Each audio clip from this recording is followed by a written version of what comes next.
Annyeong, it's Mikey here, and guys, this week we're doing this whole Hall Effect series because as you saw on Thursday, it was my Liquor V2 video, and this time, thank you so much to Wuji Studio and Chilkey's for sending me out the ND65 Hall Effect keyboard.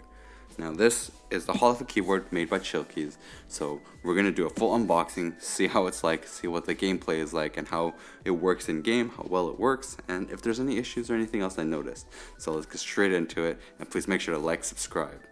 Just want to say thank you again to Wuji Studio and Chilkey for sending me out this keyboard. So as you guys can see, this is the ND65 AG.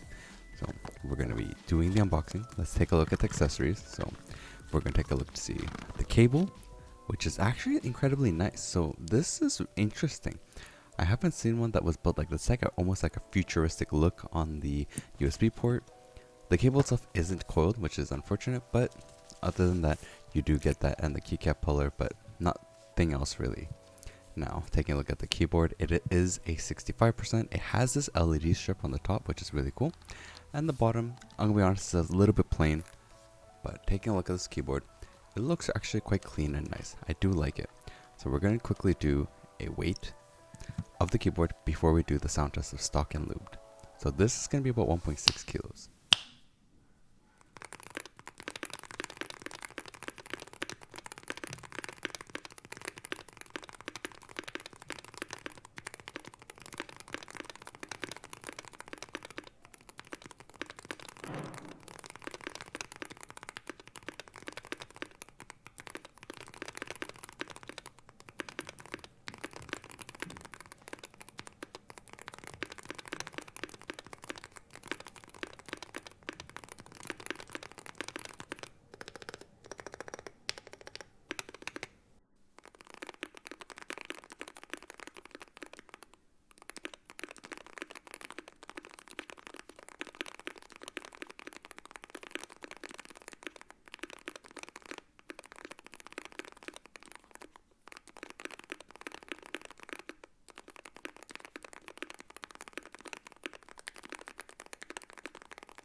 Now that we've actually done the sound test, let's do a full teardown of this keyboard.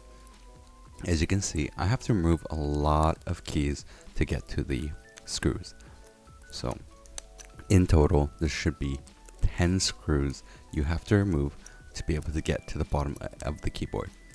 Now, that is quite a lot. Honestly, I was quite surprised how many screws are required to be able to open this up. Now that we're finally getting this open, let's take a look to see what's inside. So as you can see, there's going to be two different ports that it's plugged into. There's two pins. One is for the top strip LED and the other is going to be for the USB port. So one thing that's very interesting is this is actually a gasket mounted keyboard. I wasn't actually sure that it was before, because when first I was taking it apart, I thought it was actually just like a whole piece on top of the PCB was going in, but this is actually a gasket mount and it's fully put together and screwed in so that everything is actually tight. Now that I find is really cool, maybe why it sounds so good. So one thing very interesting is if you look at the design of it, see how there's two foams that go on the bottom and then we have one more foam that was on top. Those two foams are actually for batteries. So this case is actually built for a completely different keyboard that was meant to be a custom keyboard, which then became a Hall Effect board. So that makes me curious. I wonder if they're actually going to bring out a different keyboard that's not a Hall Effect board using this case. But as you can see, yeah, the bottom is completely filled up. You have a lot of foam on the bottom, and also as you saw on the PCB as well as the plate, the whole keyboard, it has a lot of foam. There's a ton of foam that's built into this keyboard, and there really isn't that much room to actually do more modifications to this, because you have the plate foam, you have the PCB foam, you have the bottom plate foam. All this board is filled up with foam. So the only option that I thought would be best would be to do a tape mod. Before the tape mod, we're going to quickly do a spacebar mod, which is, using the sound dampener and putting into the spacebar just to reduce some of the clacking sound and the high pitched sound that comes from the spacebar. Now we'll go into doing the tape mod, so we'll do a full tape on the bottom of the PCB. Just be warned, the bottom of the PCB is quite slippery, so you're going to have to be really careful when you are placing the tape and make sure that you press it down completely so that it actually stays. And make sure that you don't cover up any of the ports. Now that the tape is done, we're going to plug everything back in, put it all together, and of course, once everything's put back together, we're going to make sure to do a full sound test with the mods. And then we'll go into our actual review.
Now let's get into the actual review of the Chilkey ND65 CSHE.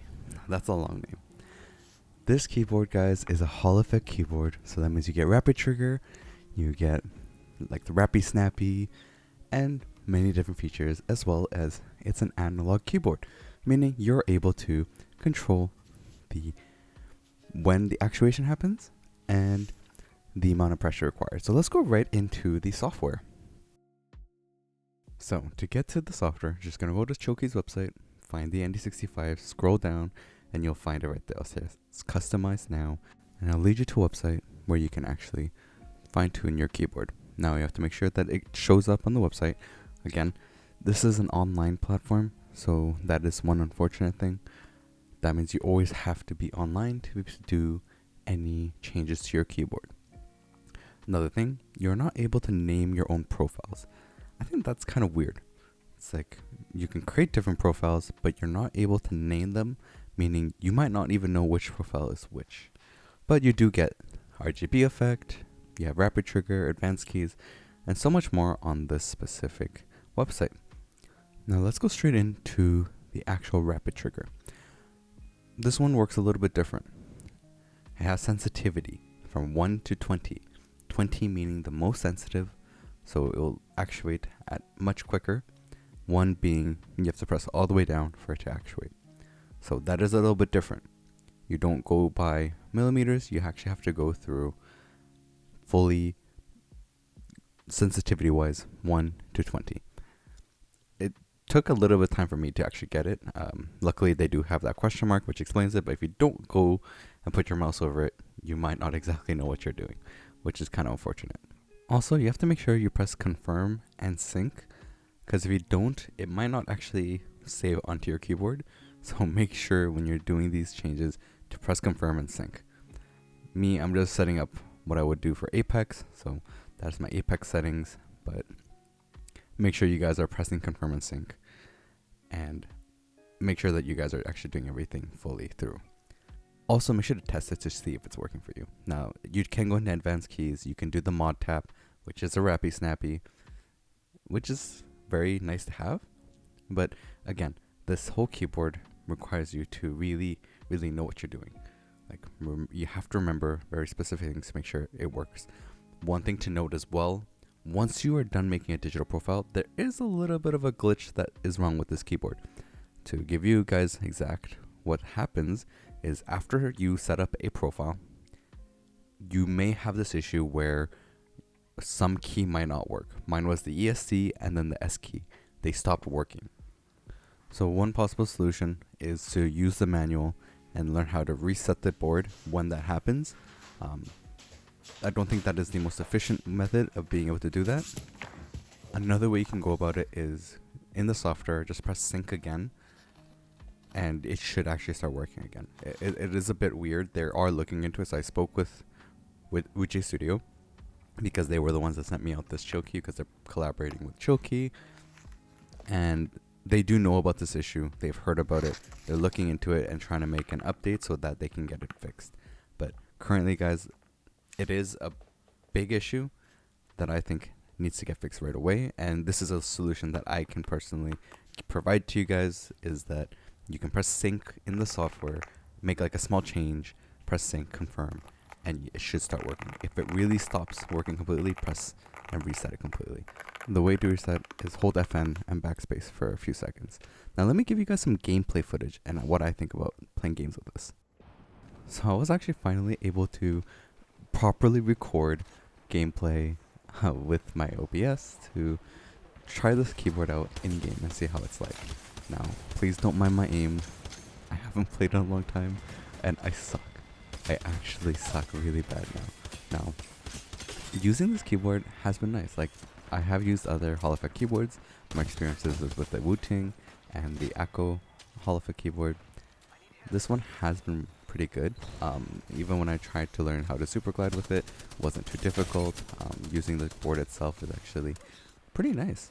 In game, works well. Apex is the game I use specifically for Hall Effect keyboards, just because there's a lot of inputs that's required. This game, again, has a lot of movement, a lot of different tech requiring a good keyboard specifically that can personalize to you in terms of how keys actuate. But yeah, I mean, doing rope tricks, super gliding, doing tap strafing. Tap strafing's mostly mouse related, but it works well, and I found using this keyboard was pretty good actually.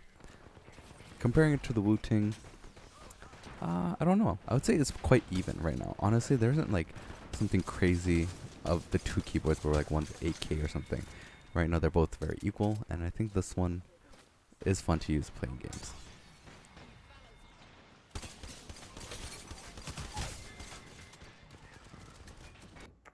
So as I was saying, comparing to the Wu-Ting.